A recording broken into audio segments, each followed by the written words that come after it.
Então, o assunto da apresentação é a ativação do IPv6 no seu site ou serviço na internet.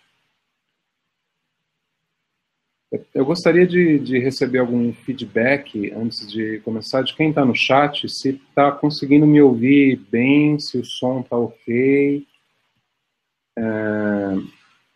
Vocês estão conseguindo acompanhar a apresentação.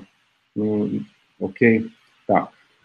Tive já um feedback. Então vamos lá. Qual que é a nossa agenda de hoje?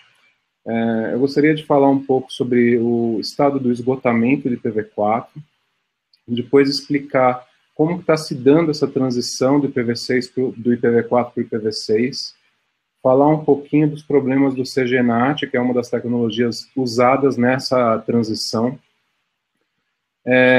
Vamos ver quando os usuários terão IPv6 em casa, quando o IPv6 de fato vai estar sendo usado. Motivações para os sites ativarem IPv6. Quem já ativou, como anda a ativação do IPv6 nos sites e serviços na internet.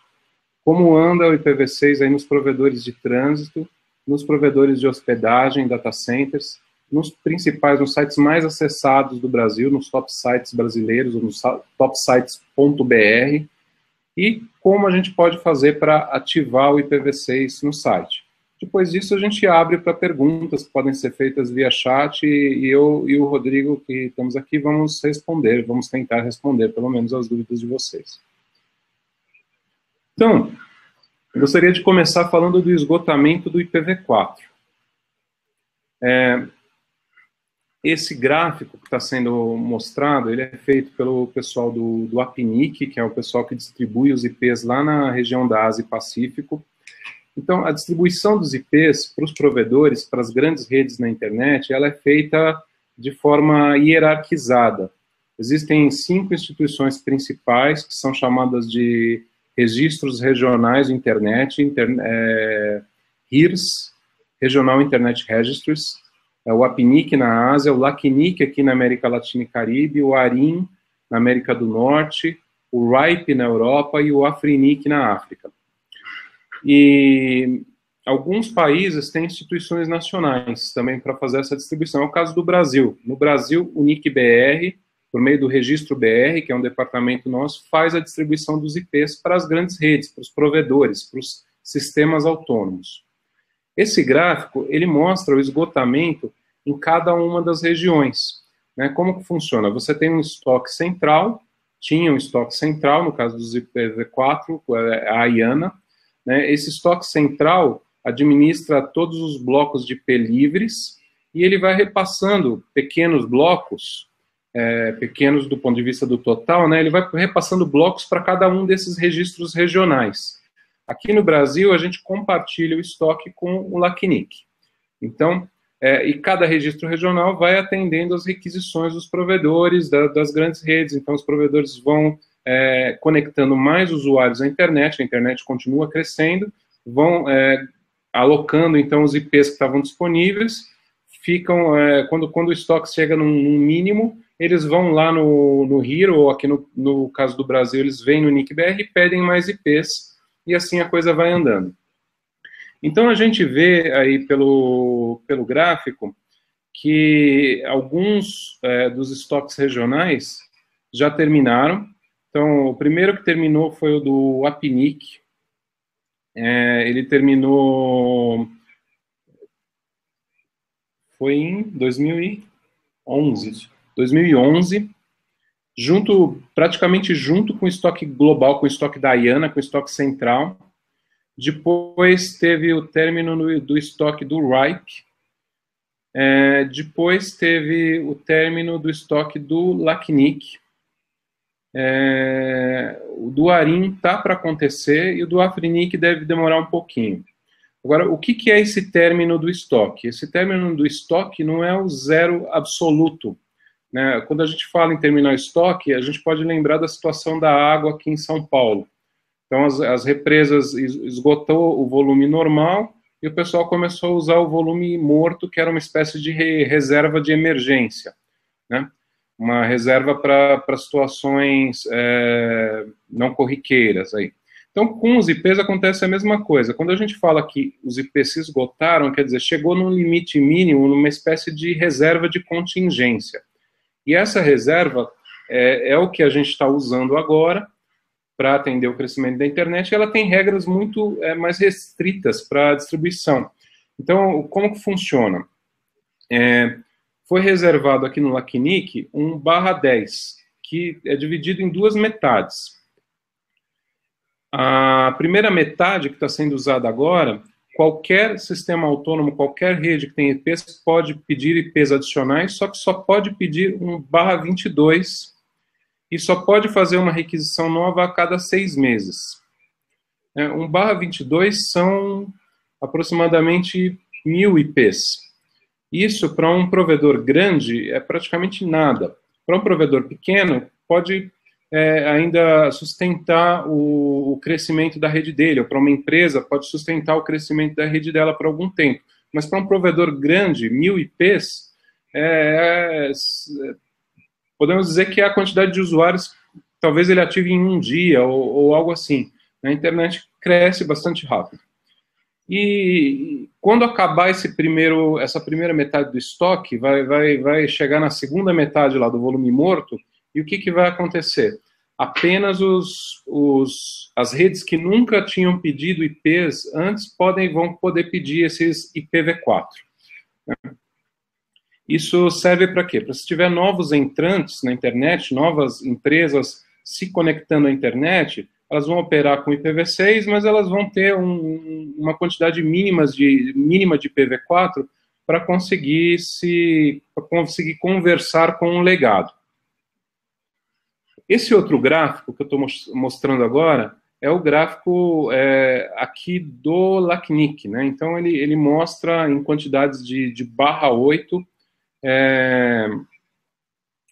também o esgotamento dos IPs. Mostra, apesar no gráfico não ter a escala, isso está acontecendo de forma relativamente rápida, a gente considera que já se esgotou, a gente está então nessa reserva técnica.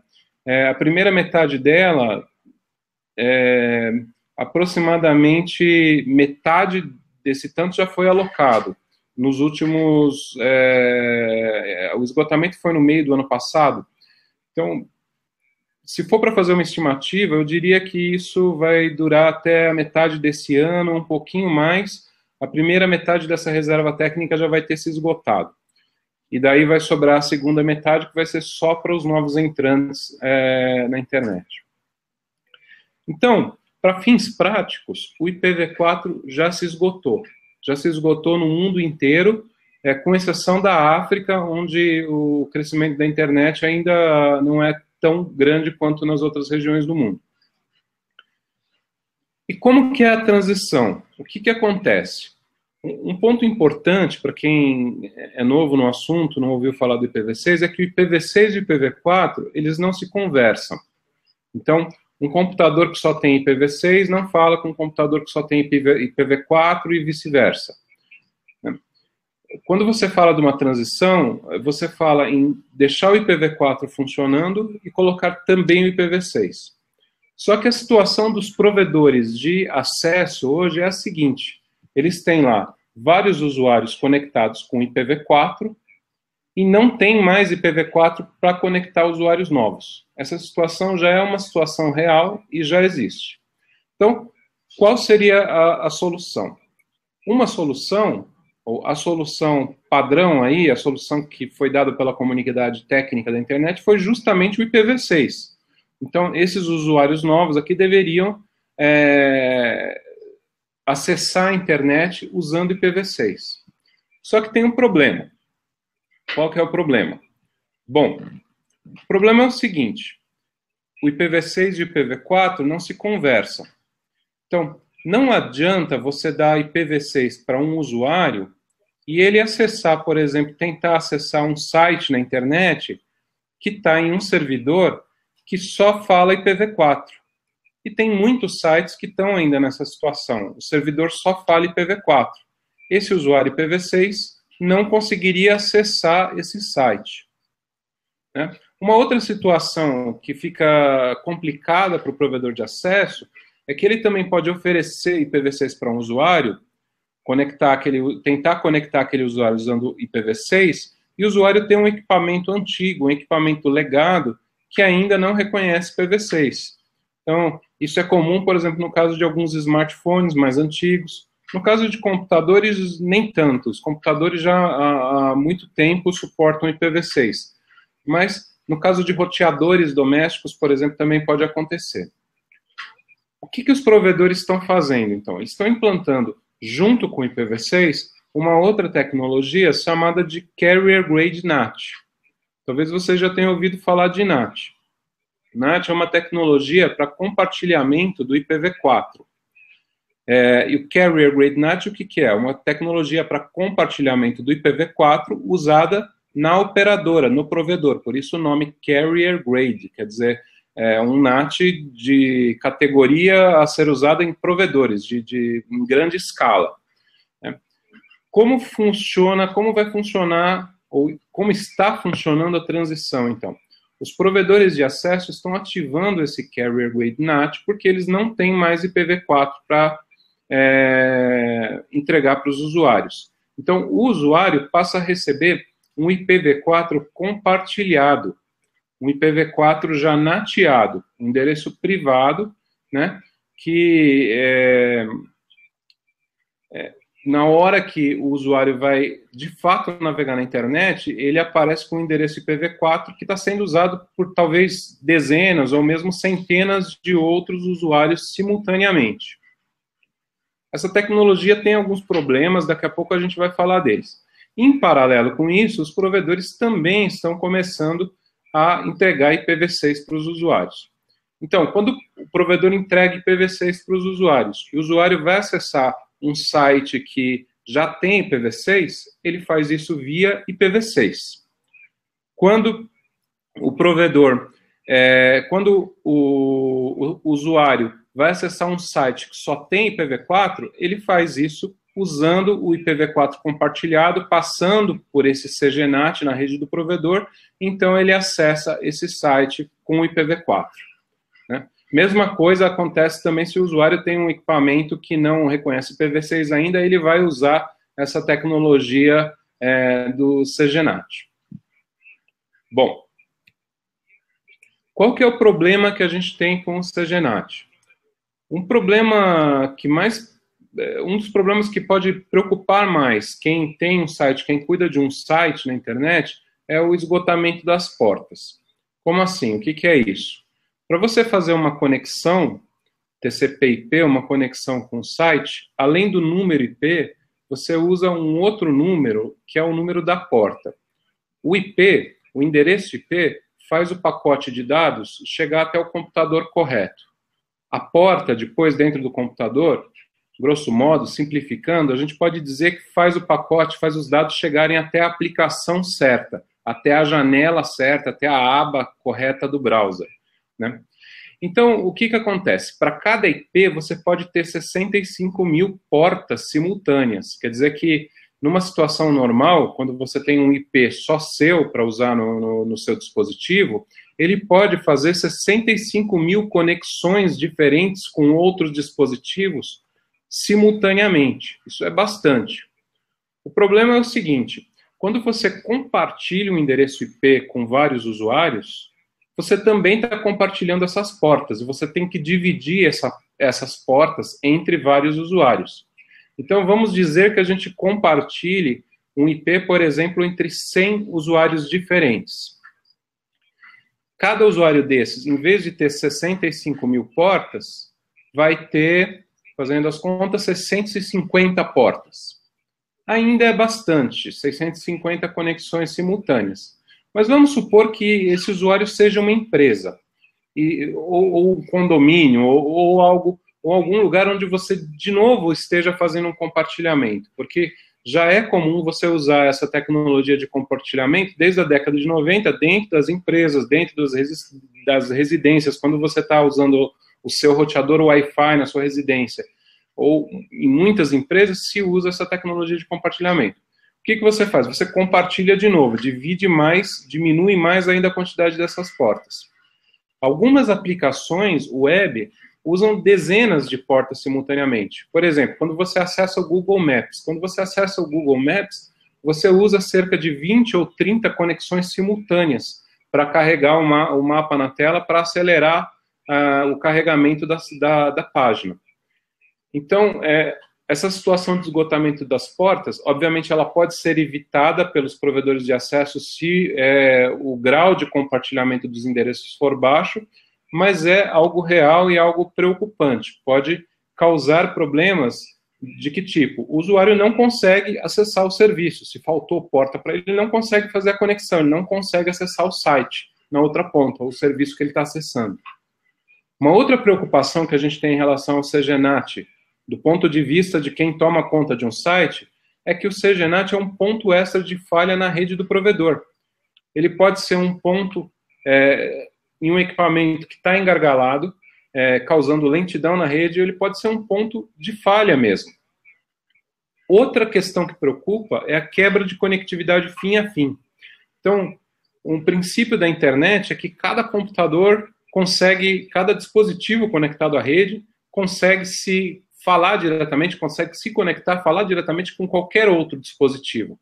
Então, muitos aplicativos usam esse princípio. A gente está falando de games online, de alguns tipos de transmissão de vídeo, de troca de arquivos peer-to-peer. Então, alguns tipos de aplicação online podem ser quebrados com o uso desse CGNAT, podem, de fato, não funcionar. Outro problema é a dificuldade na geolocalização. Muitos sites usam geolocalização para direcionar ads, propagandas corretas, mais indicadas para os usuários, ou até para fazer filtros de conteúdo. Então, se você tem o mesmo IP sendo usado para muitos usuários de um determinado provedor, você perde um pouco a granularidade na geolocalização. Você pode imaginar que o mesmo IP está sendo usado, sei lá, para todos os usuários do estado de São Paulo. E daí você perde a geolocalização por cidade. Então, isso é um outro ponto de atenção. E, por fim, a gente tem a dificuldade na identificação dos usuários em investigações. É bastante comum, por exemplo, em investigações criminais, investigações, por exemplo, vamos pegar um caso que muita gente fala, sei lá, fraude bancária. Alguém cometeu uma fraude bancária, você vai fazer o quê primeiro? Analisar lá o servidor do banco, vai identificar o IP de acesso do usuário. Aí, normalmente, o que se faz? A polícia pede uma ordem judicial, vai lá no provedor de acesso e pergunta, olha, provedor de acesso, para qual terminal, para qual computador esse IP estava designado? Né? O provedor de acesso vai falar para qual computador aquele IP estava designado e a polícia usa isso como parte da investigação para tentar chegar no fraudador. O problema é que se o IP é compartilhado entre dezenas ou centenas de usuários, dezenas ou centenas de computadores diferentes vão estar usando aquele mesmo IP ao mesmo tempo. E o provedor não vai conseguir dizer qual é qual. Ele vai dar uma lista enorme para a polícia não vai conseguir fazer nada com aquilo. Então, por exemplo, quando você tem essa situação do CGNAT, você teria o provedor o site, o provedor de conteúdo teria que guardar no log, além do IP, a porta de origem, para conseguir permitir que essa identificação fosse feita. Da mesma forma, o provedor de acesso teria que guardar também para quem que ele está distribuindo as portas. Aí você conseguiria fazer isso. Então, você tem essa dificuldade adicional aí com o CGNAT. O CGNAT é uma solução necessária, mas é uma solução paliativa, temporária, e que traz prejuízos para a rede. A solução definitiva para a falta de peso realmente é a transição para o IPv6. Agora, a gente tem que passar por essa questão do CGNAT, não tem jeito, porque a transição toda para o IPv6 deveria já ter sido feita há alguns anos, não foi feita, está atrasada, então a gente está vivendo essa situação onde os IPs já acabaram, mas a transição ainda não aconteceu como um todo. Isso traz a necessidade de se usar essa tecnologia paliativa. mas ela não é boa e o ideal é que a gente use ela o menor tempo possível. Que mais que a gente pode dizer? Quando os usuários vão ter IPv6 em casa? Eu sei que muitos de vocês estão ouvindo falar dessa questão de IPv6 há muito tempo e se perguntam. Então, uma das questões que a gente pode levantar aqui é um compromisso assumido recentemente, tem várias notícias em relação a isso na imprensa. Os maiores provedores de acesso à internet, as grandes operadoras de telecomunicações, né, que fazem o papel de maiores provedores de acesso à internet, se comprometeram que 100% dos novos usuários domésticos nos grandes centros urbanos vão estar com IPv6 até o final de 2015. Algumas operadoras alguns provedores prometeram isso para metade de 2015 e outros prometeram para o final de 2015. Daí vocês vão me falar, não, Moreiras, mas eu já ouvi essa conversa antes, eles já prometeram outras datas, muitas datas já foram faladas e não aconteceu. Tá, então o que você pode olhar? As estatísticas atuais. Esse gráfico que eu estou mostrando agora é um gráfico originado pelo Google. O Google, ele já está usando IPv6 há muito tempo. E ele mede a porcentagem de acessos que acontece via IPv4 e via IPv6.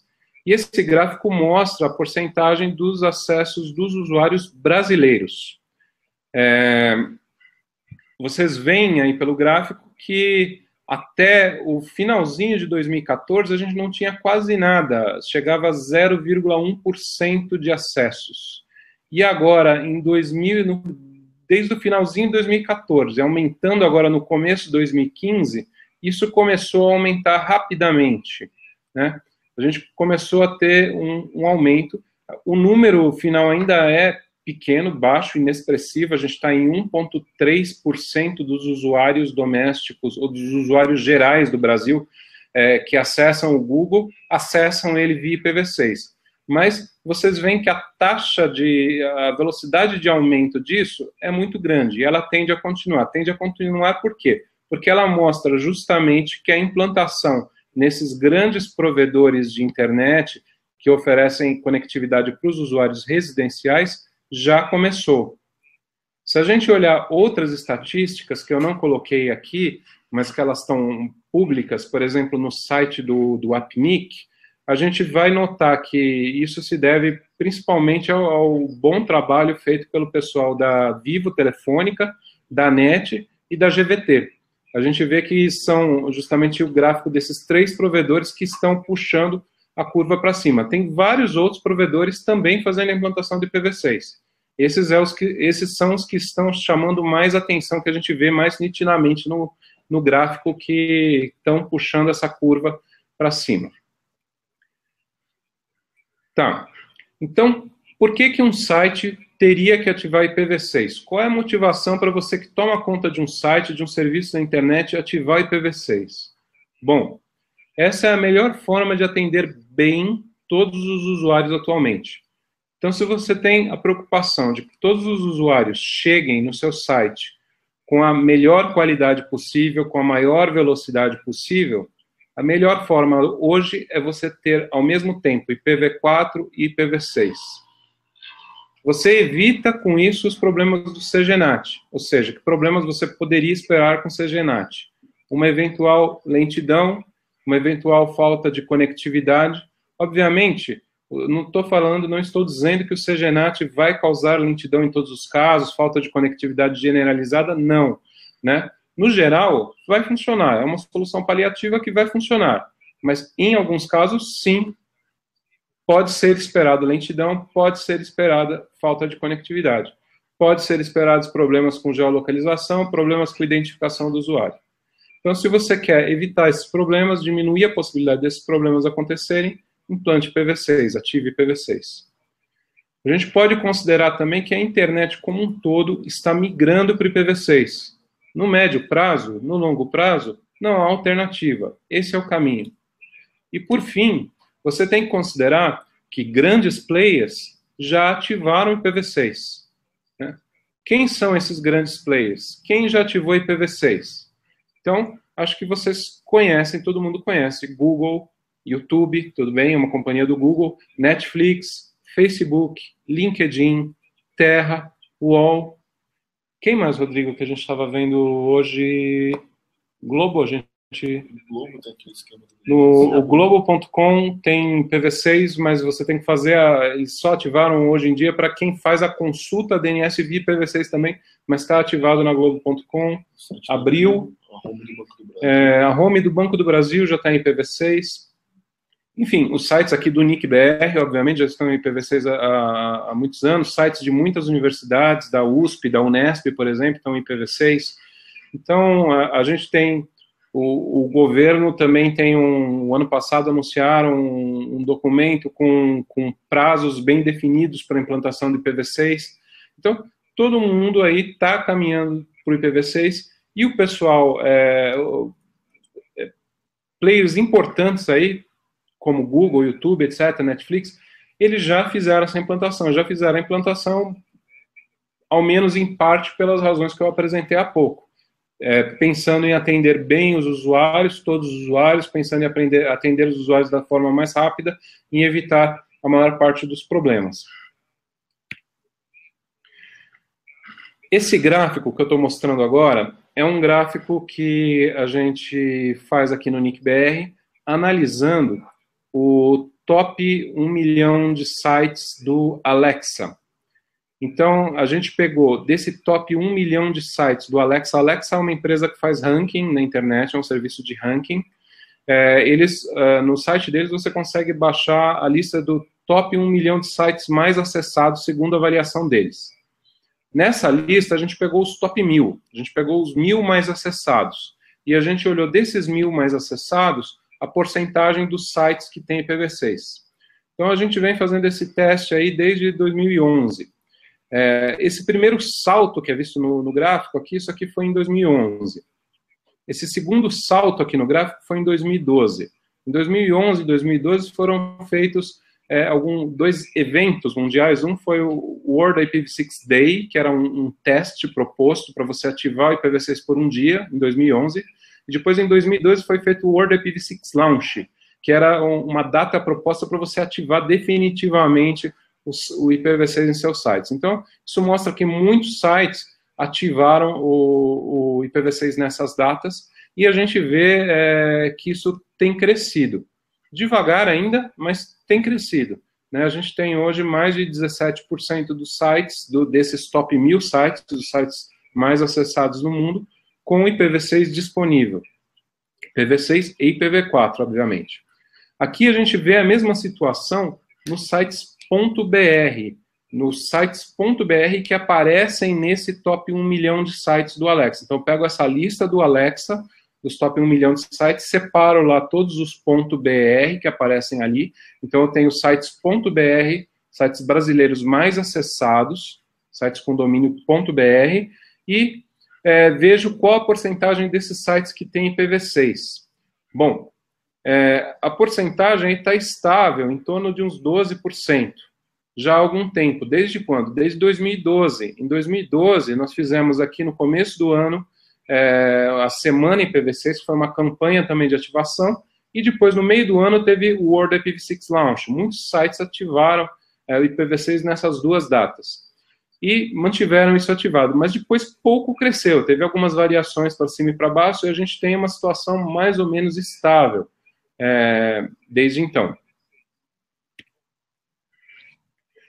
Como ficam os provedores de trânsito, os provedores de conexão? Vocês podem me perguntar. Será que eu tenho aqui o meu data center, a minha empresa, tenho a conexão com uma grande operadora de internet aqui, será que eles vão ter IPv6 para me oferecer?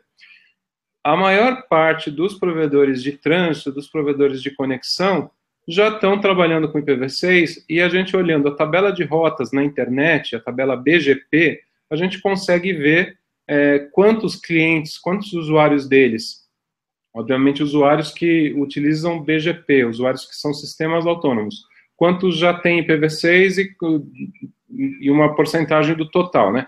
Então, nesse gráfico, a coluna azul mostra os usuários IPv4 para um determinado provedor, e a coluna laranja mostra os usuários IPv6. Vocês podem ver que praticamente os principais provedores IPv4 já são também provedores IPv6. Obviamente, nem todos os usuários estão conectados, mas o gráfico mostra que há disponibilidade do serviço. Se não na rede inteira desses provedores, ao menos uma disponibilidade parcial.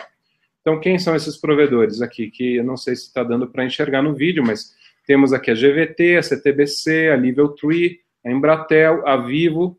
A Oi aqui nesse gráfico é a exceção, não aparecem clientes conectados em IPv6. A TIM, agora, segundo a S da Oi aqui, no 7738, já aparecem alguns clientes conectados em IPv6 sim.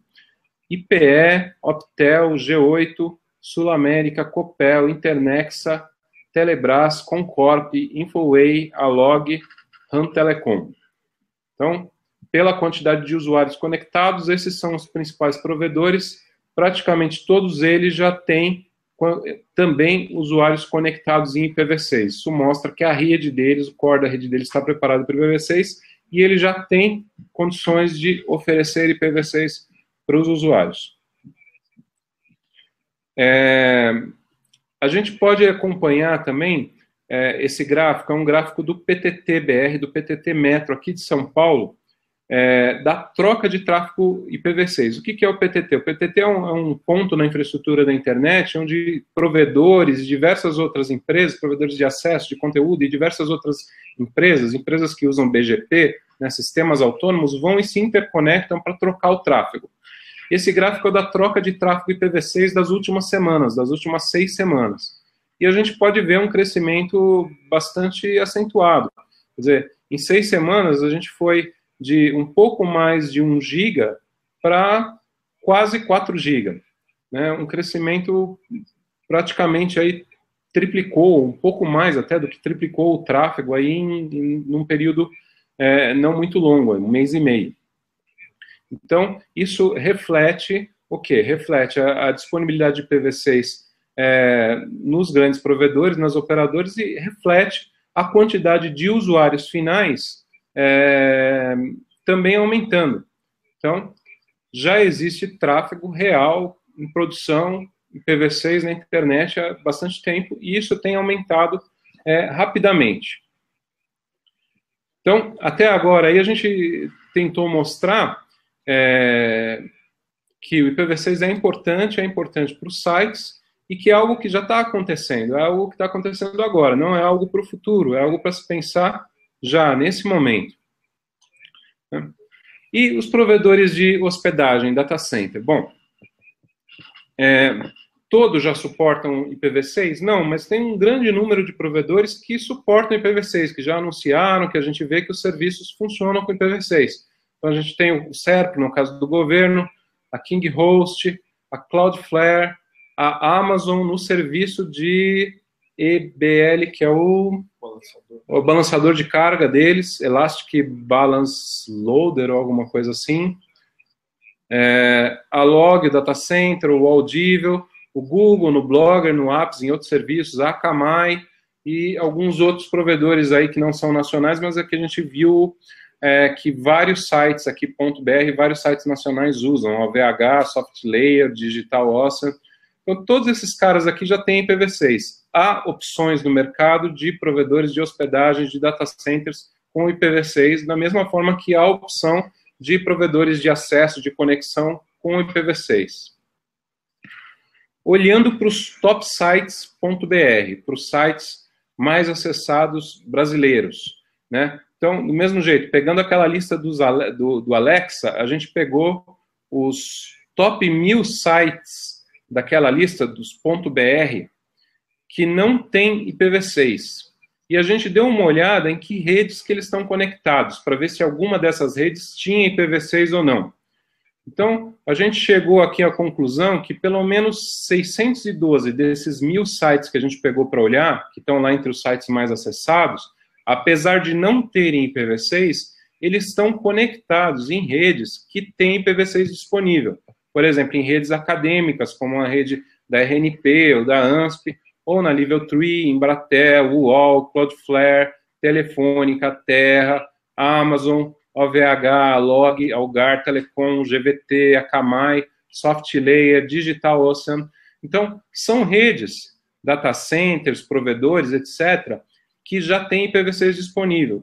Supõe-se que, para os sites que estão conectados nessa rede, a implantação do IPv6, a ativação do IPv6, não seja tão complicada, seja uma coisa mais ou menos simples. E aí a gente está falando de mais de 60% dos sites mais acessados, dos principais sites.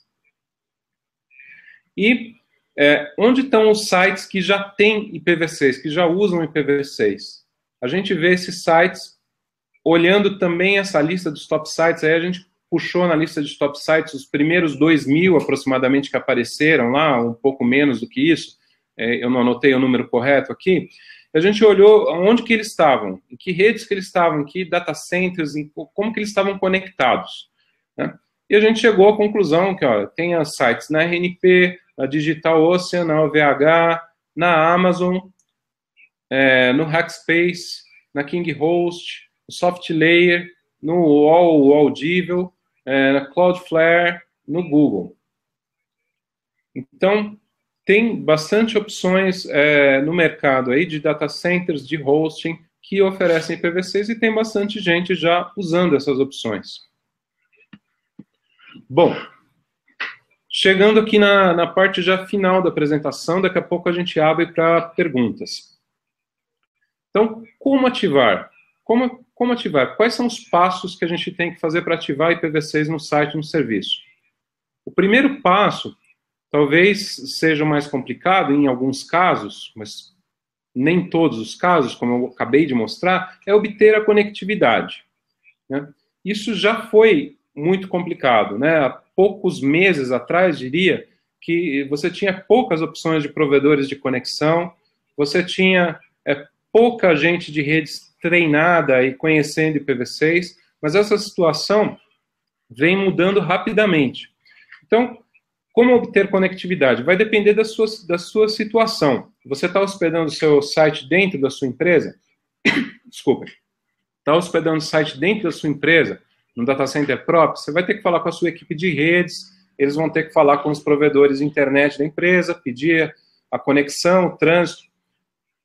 Você está hospedando o seu site num data center ou num hosting externo, você vai ter que conversar com esse provedor de serviço, com esse data center ou com esse hosting, e pedir para ele ativar IPv6 no seu serviço. Uma vez que você tem IPv6, conectividade IPv6 na rede, você tem que ativar o IPv6 no servidor web. Essa é a parte fácil, né? Os principais servidores web, Apache, IS, Nginx, qualquer servidor web que você imaginar, ele tem suporte a IPv6. Desculpem. E a configuração do servidor web em si é muito simples. Se você tiver IPv6 na rede, no servidor, configurar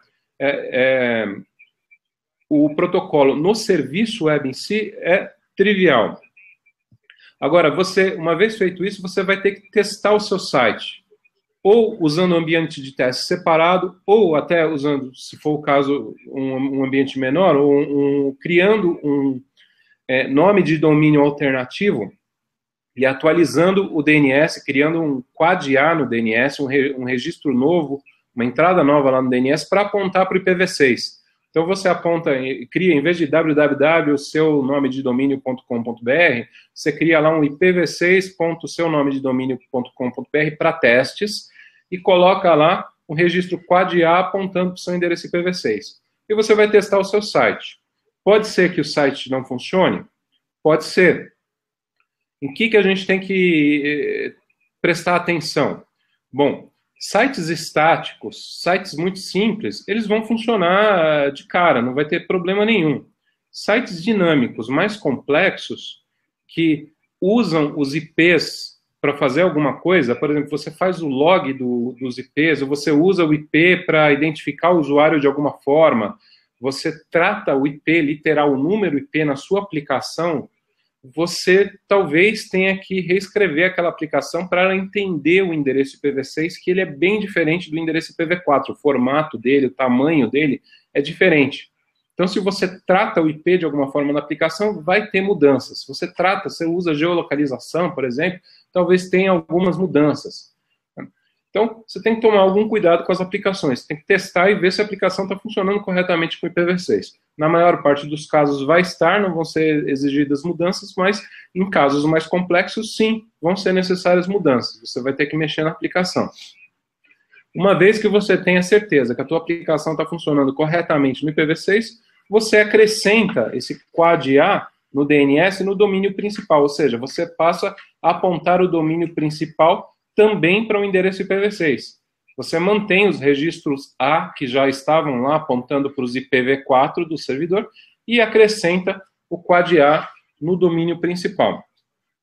Bom, tem uma forma alternativa que eu acabei não colocando aí nos slides, mas a forma alternativa de você fazer a implantação de IPv6 seria você usar uma espécie de um proxy reverso. Por exemplo, quando você usa um serviço de balanceamento de carga.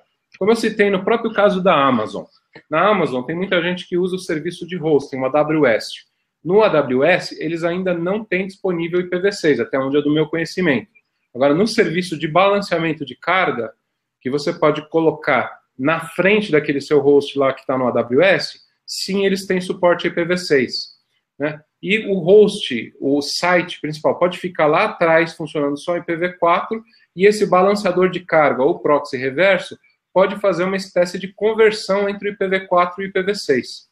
Então, a Amazon tem um serviço desse tipo, a Cloudflare tem um serviço desse tipo. Para usuários Cloudflare é trivial a implantar IPv6. A Akamai tem serviços desse tipo. O Google com o serviço, como que chama, Rodrigo, o serviço lá do Google? Você lembra o nome? Speed, o quê? Que era? O Rodrigo vai ver aqui o nome do serviço do Google, daqui a pouquinho a gente fala. O Google tem um serviço desse tipo também, que pode funcionar como um acelerador, como um proxy na frente do seu site e, ao mesmo tempo, fazer essa conversão de IPv4 para IPv6. Então, em muitos casos, isso pode ser usado como que é? PageSpeed. Tem um serviço que aparentemente é novo do Google, eu pelo menos não conhecia, fiquei conhecendo hoje. Não sei muito a respeito dele ainda, mas o PageSpeed a gente percebeu, até olhando os sites aqui, entre esses sites mais acessados brasileiros, que muitos deles já estavam usando esse PageSpeed. Muitos dos que tinham IPv6 era por conta desse serviço do PageSpeed do Google. Né?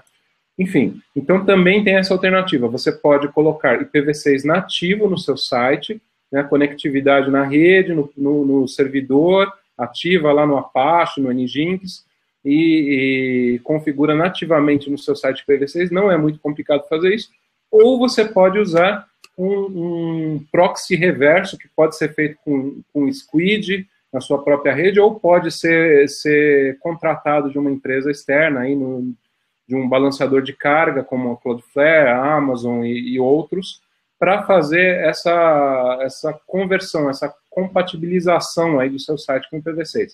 Obviamente, no médio prazo, no longo prazo, como está todo mundo indo para IPv6, algum dia você vai acabar optando por colocar IPv6 nativo no seu site.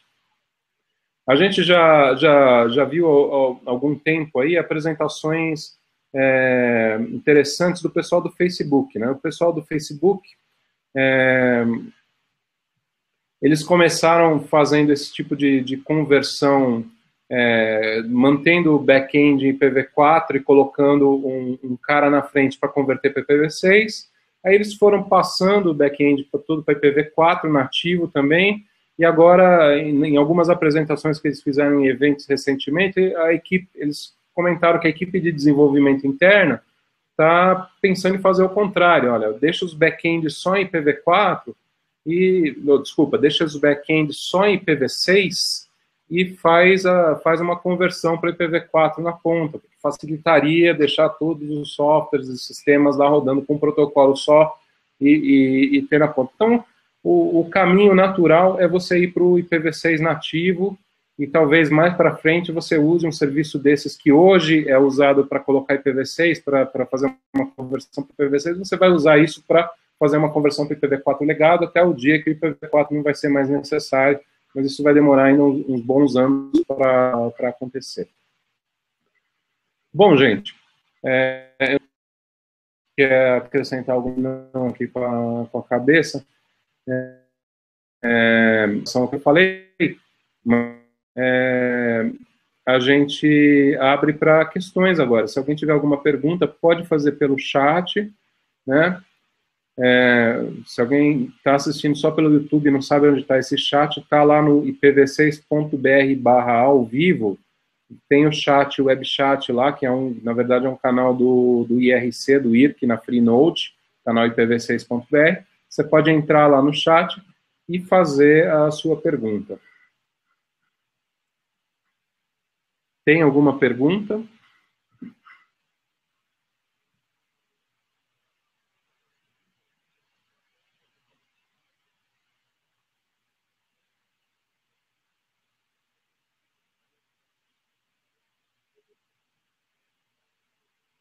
Bom, enquanto não aparecem perguntas aqui, eu vou até esperar um pouquinho de tempo, porque, como eu falei, alguns usuários podem estar assistindo o vídeo com um pequeno atraso.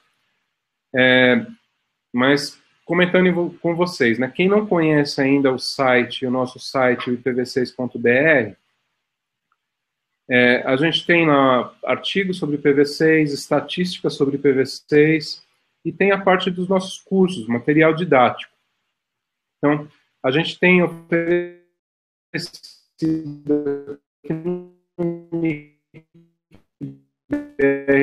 alguns cursos sobre IPv6, aberto a outros tipos de empresas já fizeram.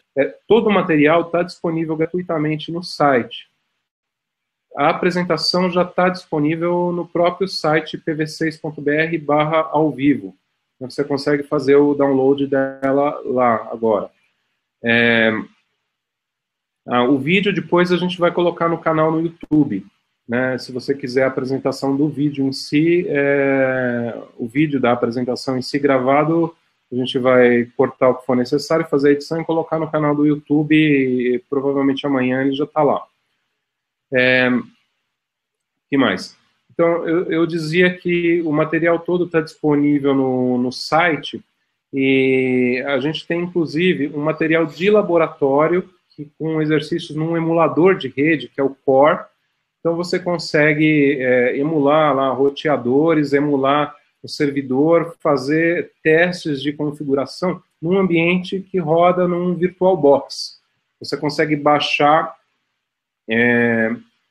esse VirtualBox, baixar essa máquina virtual, que é um Ubuntu lá rodando um emulador chamado Core, e daí, desculpem, tem uma apostila com vários exercícios de laboratório, configuração de Firewall, configuração de Apache, configuração de várias situações lá com IPv6, vários protocolos de transição, proxy reverso, proxy direto. Tem as experiências passo a passo na apostila, e você consegue emular isso na sua máquina, fazer um ambiente de testes virtual na sua máquina. Não sei, Lucas, não sei te dizer se o IPv6 influencia no MPTCP. Eu vou ficar devendo essa resposta. Eu acredito que não faz diferença, né? Mas eu vou ficar te devendo isso daí, eu preciso pesquisar esse assunto.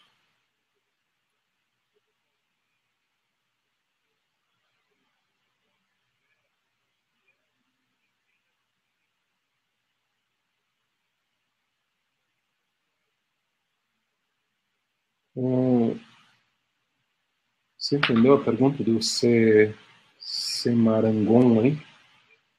Eu não sei se eu entendi bem a pergunta que veio pelo chat do usuário Semarangon. Para ativar o IPv6 nos servidores alocados em data centers, o passo inicial é solicitar ao provedor, e se o servidor já tiver o protocolo ativado, é possível acessar o site com o IP adquirido. Bom, duas perguntas.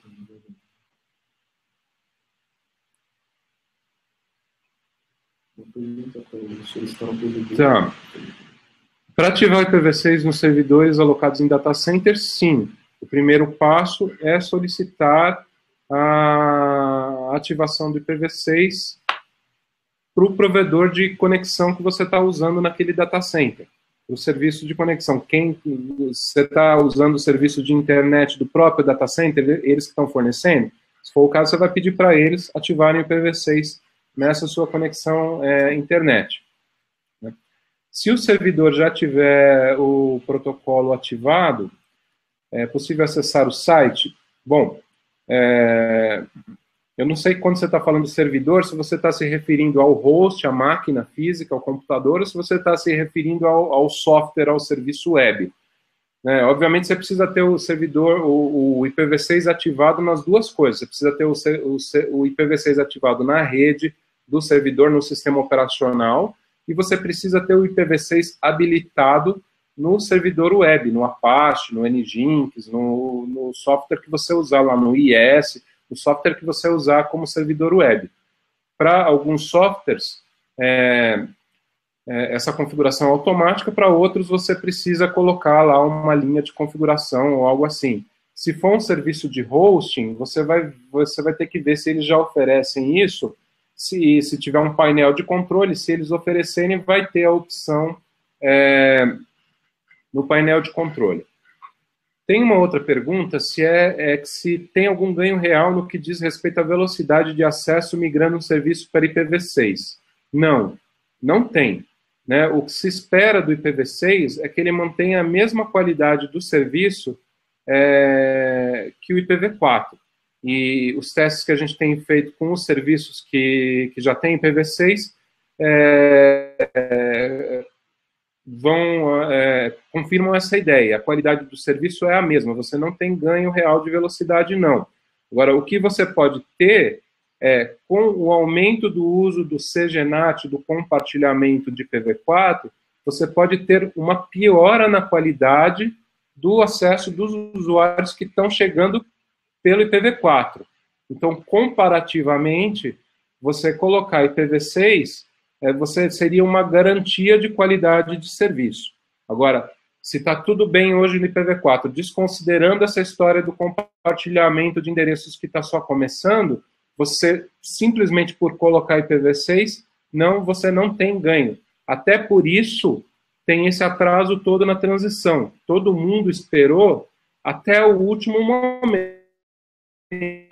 Empurrou com a barriga até quando deu, porque você não tem ganhos absurdos de funcionalidades, nem de velocidade, nem de nada com o IPv6. O IPv6 ele é necessário porque não existem mais endereços IPv4.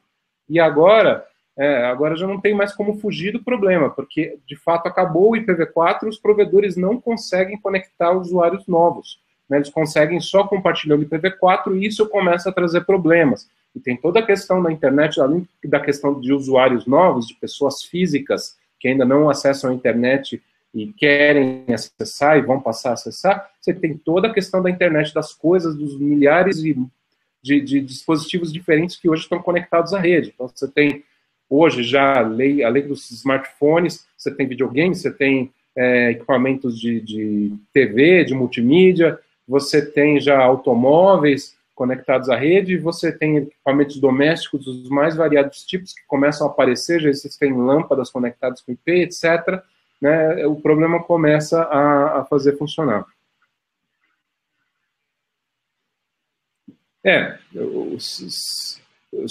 Comentando um comentário do Souza, o Souza está dizendo que é um problema convencer o cliente a trocar o que está lá funcionando.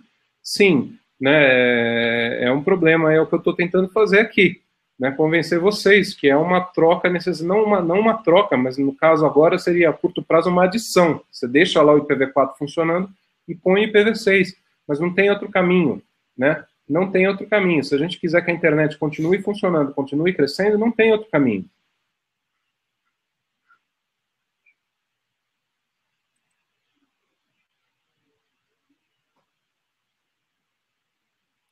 Tem uma pergunta do Rodrigo.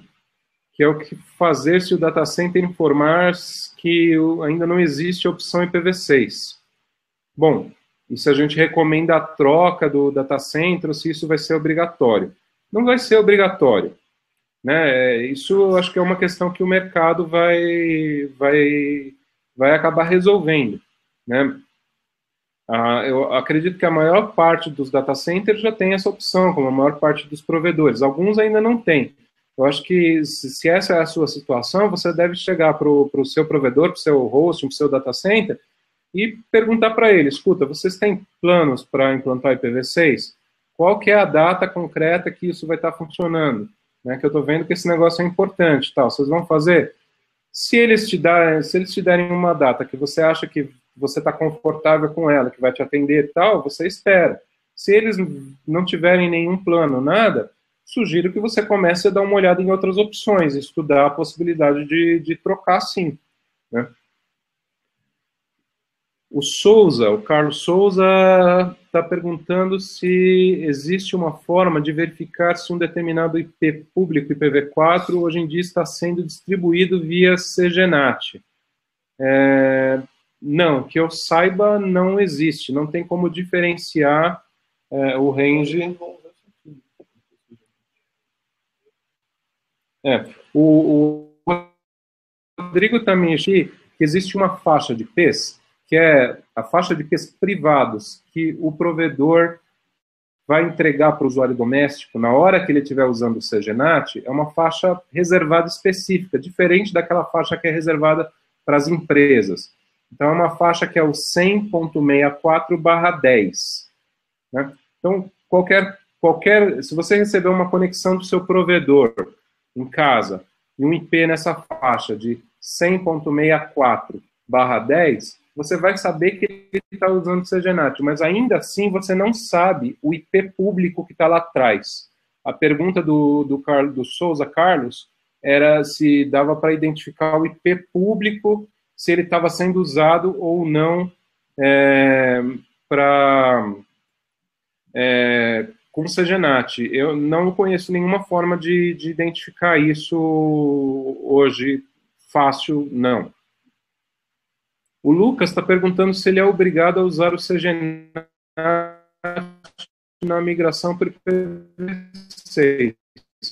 Lucas, se você é um grande provedor de acesso, provavelmente sim, você é obrigado, porque você não para continuar vendendo o serviço de internet para usuários novos. Se você é um provedor pequeno ou médio de internet, você vai ter que ver a sua situação específica, né? Se você tem IPs para aguentar ainda IPs V4 disponíveis para aguentar o crescimento junto com a implantação de IPv6 nos próximos poucos anos aí, ou se você não tem. Se você não tem IPv4 disponível para aguentar o crescimento da sua rede nos próximos meses ou poucos anos, você sim vai ter que usar o CGNAT. Se você tem ainda alguns IPv4 disponíveis, sua rede está mais ou menos estável, não está crescendo, não, você não é obrigado a usar CGNAT, você usa os IPs válidos. Você é uma empresa com site de e-commerce, perfeito. Então, você está preocupado com o site. Não, o site ele vai ter que continuar com o IPv4 válido, né, na internet, IPv4 roteável. O ideal seria você acrescentar o IPv6 também, para ele responder pelos dois protocolos. E o que vai acontecer é o seguinte, os usuários que acessam o seu site, que estão lá na casa deles, eles sim vão usar CGNAT, quer dizer, o provedor que atende eles vai provavelmente, uma parte deles pelo menos, vai usar CGNAT e eles vão passar pelo CGNAT para chegar no seu site. Então não é o seu site que vai usar o CGNAT, é a conexão doméstica do usuário do seu site que vai estar atrás de um CGNAT. Tá.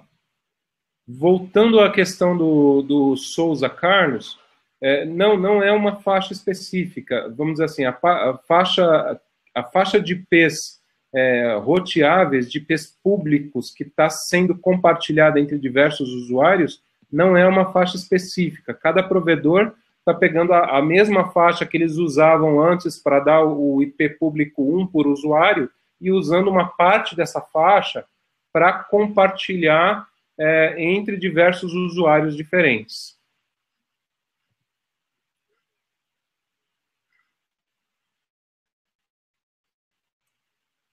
Gente, já está dando aqui